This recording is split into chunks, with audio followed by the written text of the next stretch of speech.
Oke, selamat datang lagi di channel saya. Kali ini kita akan membahas tentang kerjasama ekonomi. Sebelum itu, saya berharap bahwa kita semua dijauhkan dari segala mara bahaya dan tetap dalam lindungan Tuhan Yang Maha Esa. Kita masuk ke pengertian kerjasama ekonomi internasional.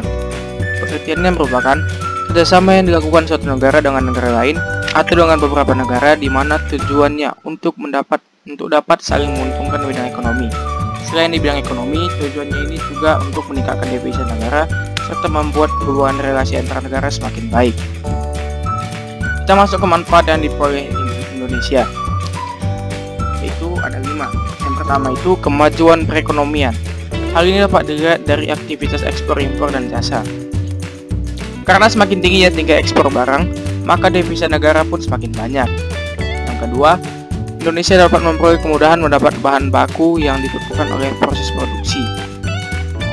Karena tadi kita sudah mendapatkan relasi yang baik dengan negara lain, kita juga akan semakin mudah untuk mendapatkan bahan baku yang tidak ada di Indonesia.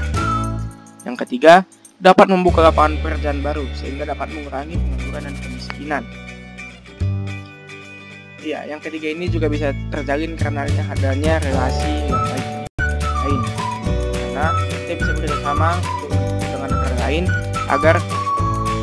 negara lain untuk membentuk suatu perusahaan di mana kita sudah mendirikan perusahaan pasti membutuhkan tenaga kerja. Yang keempat, Indonesia mempunyai kesempatan untuk menimba ilmu, pengetahuan, dan teknologi dari negara-negara maju. Mungkin kita yang bersekolah di kota atau sekolah-sekolah yang sudah maju mengetahui apa yang namanya dengan studi banding. Studi banding ini dilakukan antar kota atau bisa juga antar negara, yang tadi fungsinya untuk menimba ilmu dari negara lain dan membawa ilmu yang tidak ada di negara kita dari negara lain. Yang kelima, dapat mengimpor barang tertentu yang akan mahal bila diproduksi sendiri. Oke, kita masuk ke bentuk-bentuk kerjasama. Pertama itu, menurut bidang kerjasamanya. Menurut bidang kerjasamanya ada bidang keuangan. Kerjasama di bidang ini sangat dibutuhkan negara-negara berkembang guna membiayai pembangunan serta meningkatkan kesejahteraan masyarakat. Contohnya organisasi IMF atau International Monetary Fund atau dana moneter.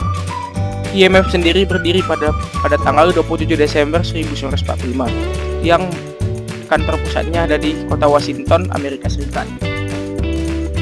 IMF juga bertujuan untuk memperketat kerjasama moneter global, memperkuat stabilitas keuangan, dan mendorong perdagangan internasional, serta memperluas lapangan pekerjaan sekaligus pertumbuhan ekonomi berkelanjutan.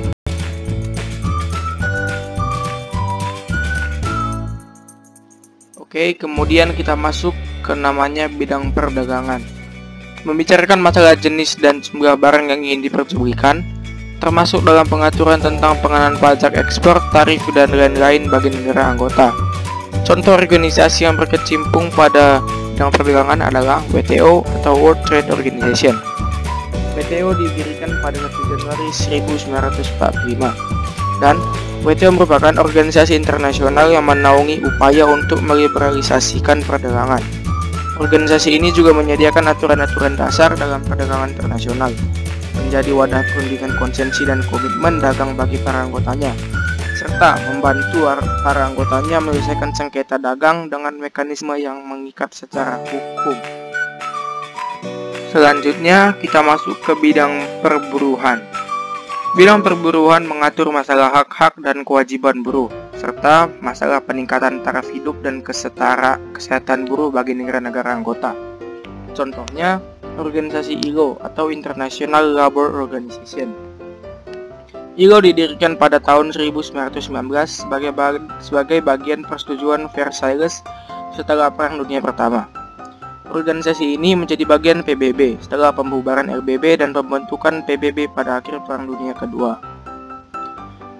ILO merupakan organisasi yang bergerak di bidang hukum yang aktif, dan kantor pusat ILO ada di Geneva di negara Switzerland.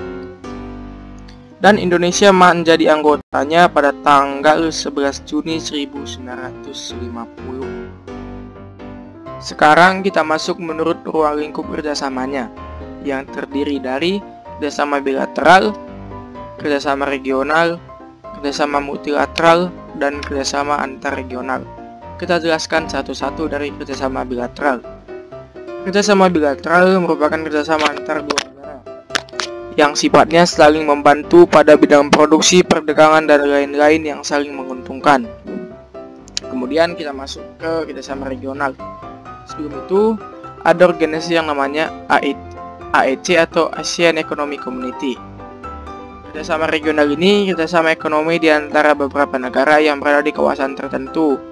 Yang berada di kawasan tertentu maksudnya seperti Indonesia di kawasan Asia. Jadi kerjasama regional Indonesia adalah dengan negara-negara yang berada di kawasan Asia saja, seperti Jepang, Singapura, Thailand, dan contohnya itu ASEAN atau Association of Southeast Asian Nation. Kemudian kerjasama multilateral. Kerjasama multilateral ini bedanya Indonesia bisa bekerjasama dengan negara dimanapun.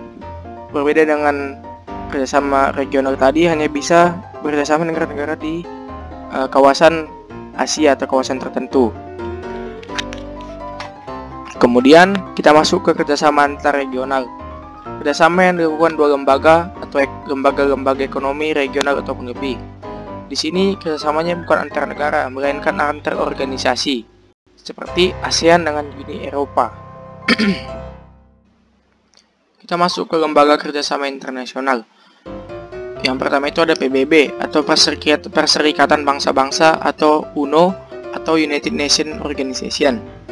PBB adalah induk organisasi internasional. PBB didirikan pada tanggal 24 Oktober 1945. Lembaga-lembaga anggota PBB terdiri dari UNESCO atau United Nations Educational and Cultural Organization yang bergerak dalam bidang pendidikan, ilmu pengetahuan, serta mengamankan warisan budaya dunia.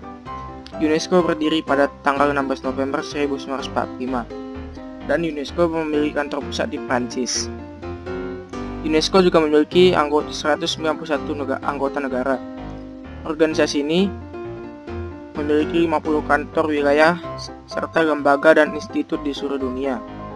UNESCO juga memiliki 5 program utama yang disebarluaskan dengan pendidikan, ilmu alam, ilmu sosial dan manusia, budaya, serta komunikasi dan informasi.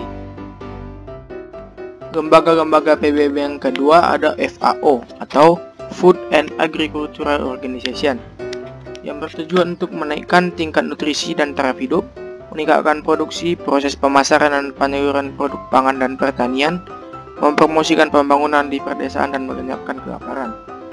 FAO sendiri berdiri pada tanggal 16 Oktober 1945 di Quebec City, negara Kanada, dan kantor pusatnya sekarang ada di Roma, Italia.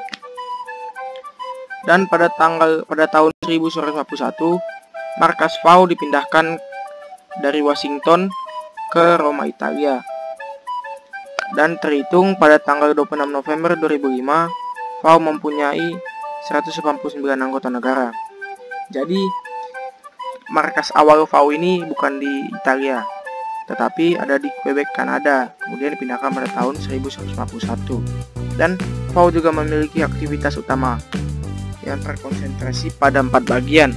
Yang pertama itu bantuan pembangunan untuk negara-negara berkembang. Yang kedua, informasi mengenai nutrisi pangan, pertanian, perhutanan, perikanan. Kemudian ada nasihat untuk pemerintah. Dan keempat, ada forum netral untuk membicarakan dan menyusun kebijakan mengenai isu utama pangan dan pertanian. Lembaga PBB yang berikutnya adalah namanya ILO atau International Labour Organization yang bergerak dalam bidang perburuhan. ILO sendiri dibuat pada tahun 1919 yang berada di negara Switzerland.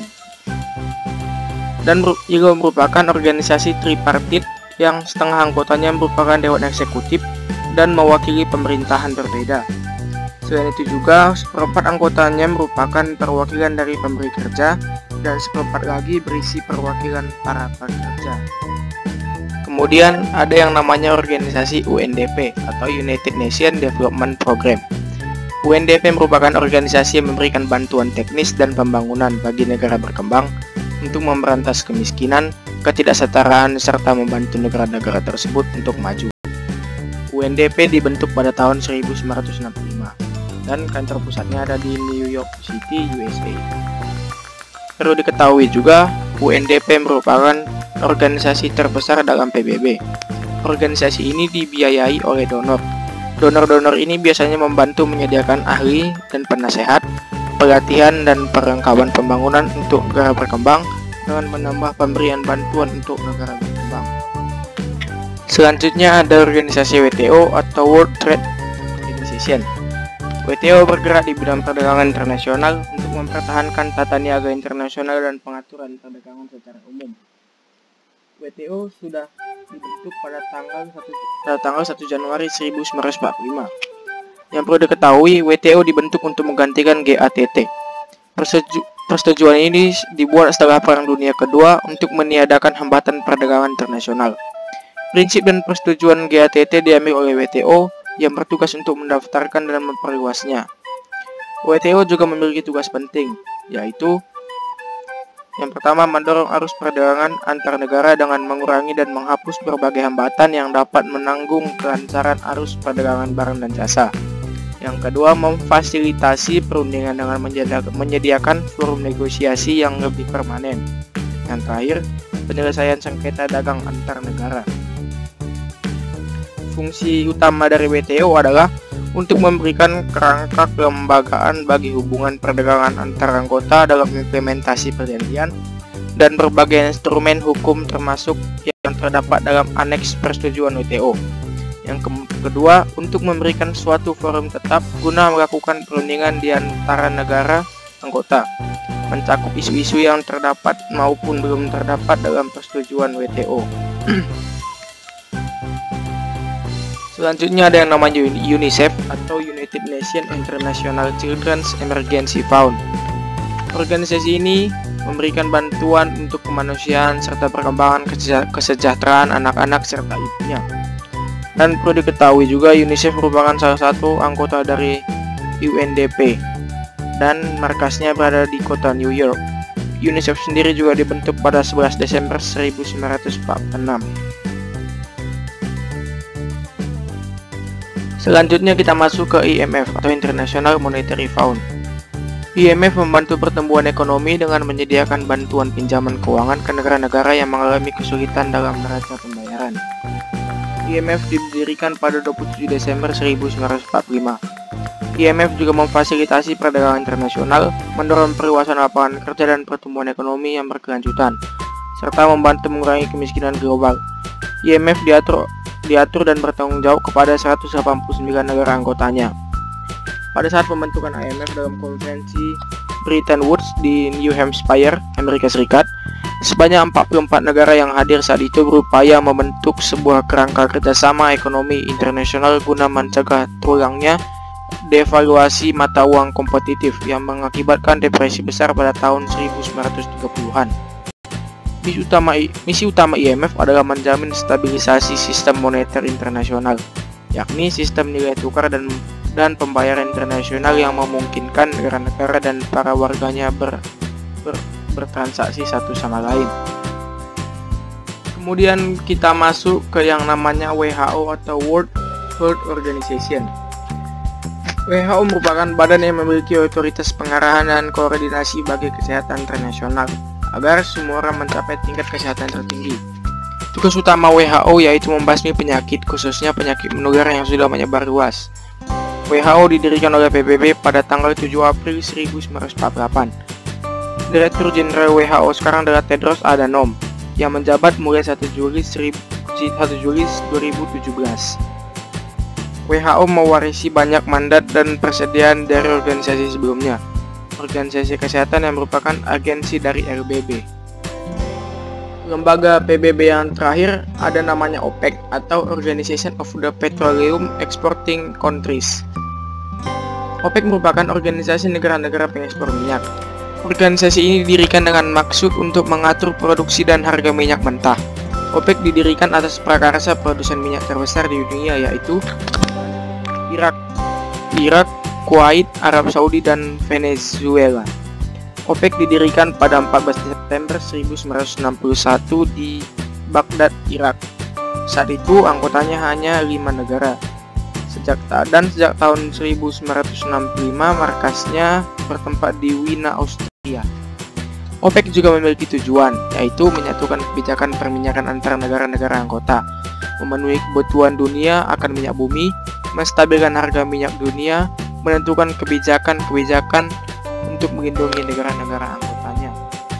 Oke teman-teman, saya sudah selesai membahas tentang kerjasama ekonomi internasional. Saya mohon maaf apabila penyampaian informasi saya kurang jelas dan kurang dapat dipahami oleh teman-teman sekalian. Tetapi saya berharap teman-teman mau mengklik tombol subscribe, like, serta komen dan share video ini agar teman-teman yang lain bisa melihat video ini. Dan yang terakhir, saya harap teman-teman sekalian juga tetap di rumah agar rantai penyebaran virus corona juga bisa berakhir dan kita bisa beraktivitas seperti biasa lagi. Sekian dan terima kasih.